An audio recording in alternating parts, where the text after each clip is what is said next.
Assalamualaikum warahmatullahi wabarakatuh. Apakah teman-teman tidak asing dengan keberadaan lagu Lir-Ilir?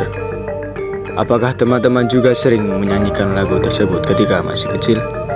Ya, lagu Lir-Ilir merupakan lagu tradisional yang berasal dari Jawa Tengah.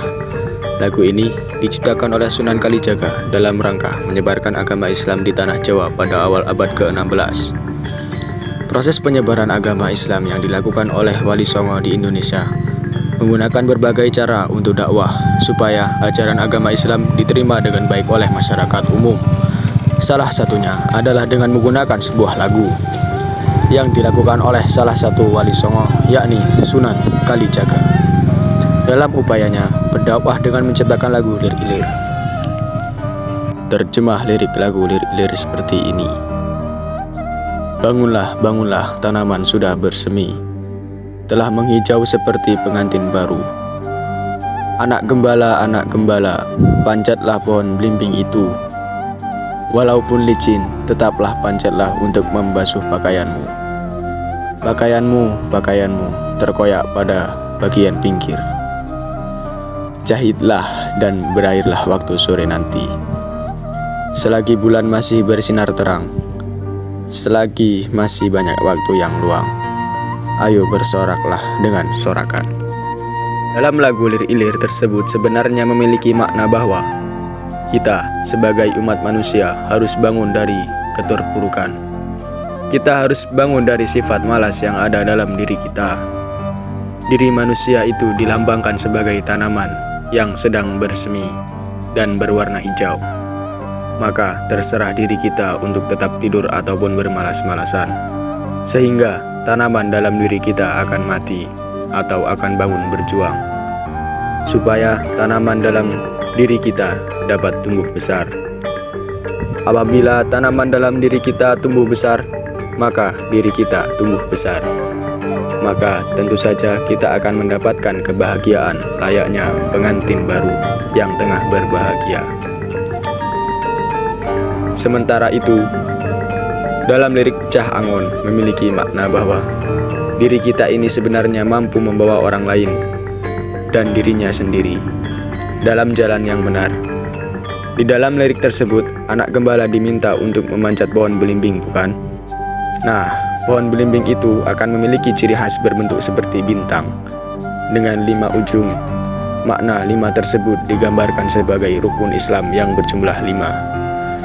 Meskipun dalam memanjat pohon belimbing itu licin dan susah, tetapi sebagai umat muslim kita harus tetap berusaha dalam rangka meraih rukun Islam tersebut. Pakaian yang terkoyak dalam lirik Dodo tiro kumitir bedah ing pinggir itu bermakna umat manusia harus selalu memperbaiki iman dalam dirinya supaya kelak sudah siap ketika dipanggil olehnya. Mumpung padang rembulane, mumpung jembar kalangane. Itu menggambarkan dalam rangka memperbaiki iman dalam diri kita harus dilakukan selagi bulan masih menyinari bumi dan selagi waktu yang kita miliki di dunia masih banyak. 5 detik. Melihat biografi singkat Sunan Kalijaga.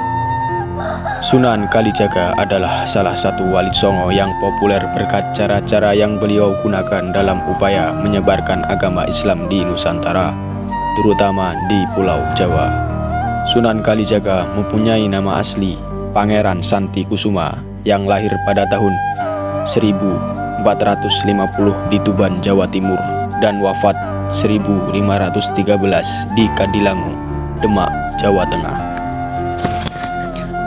Beliau adalah anak Adipati Tuban yang bergelar Raden Musyahid. Sunan Kalijaga mempunyai peran penting dalam upaya penyebaran agama Islam di Pulau Jawa. Beliau juga ikut serta dalam membangun Masjid Agung Cirebon dan Masjid Agung Demak. Sunan Kalijaga juga populer akan ajaran agama Islam yang menggunakan kesenian. Kesenian yang diciptakan beliau dalam rangka menyebarkan agama Islam ini dengan menciptakan lagu Lir-Ilir dan kesenian wayang. Julukan Sunan Kalijaga yang didapatkan beliau adalah karena kemahirannya dalam mendalang wayang, sehingga beliau menggunakan kesenian wayang tersebut untuk memproses penyebaran agama Islam yang dapat diterima baik oleh masyarakat. Sebelumnya, Sunan Kalijaga kerap melakukan perbuatan jahat seperti merampok, namun hal tersebut beliau lakukan karena adanya alasan, yakni tidak terima dengan sistem pemerintahan di Tuban kala itu. Musim kemarau yang tetap melanda Tuban membuat rakyat Tuban mengalami kelaparan. Tapi pemerintah Tuban justru menarik pajak dan upati dari mereka, sehingga Sunan Kalijaga memutuskan untuk merampok harta para bangsawan dan membagikan pada rakyat Tuban.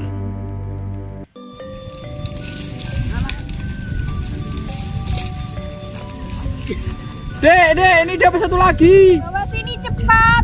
Yang ini hampir matang.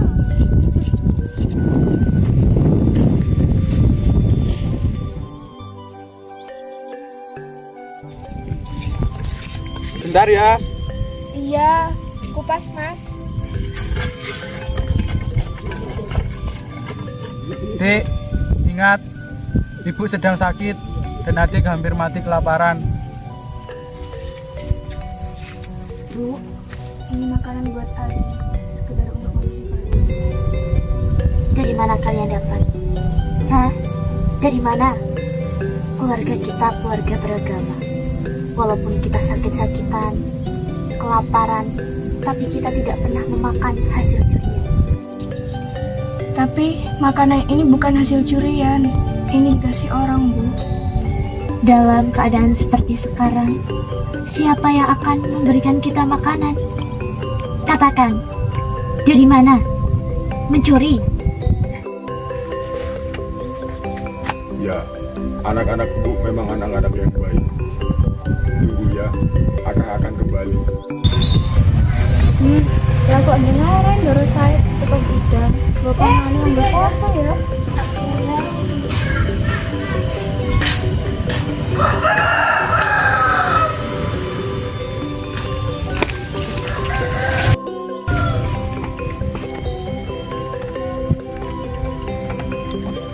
Saya tidak tahu bagaimana cara saya membalas budi ini.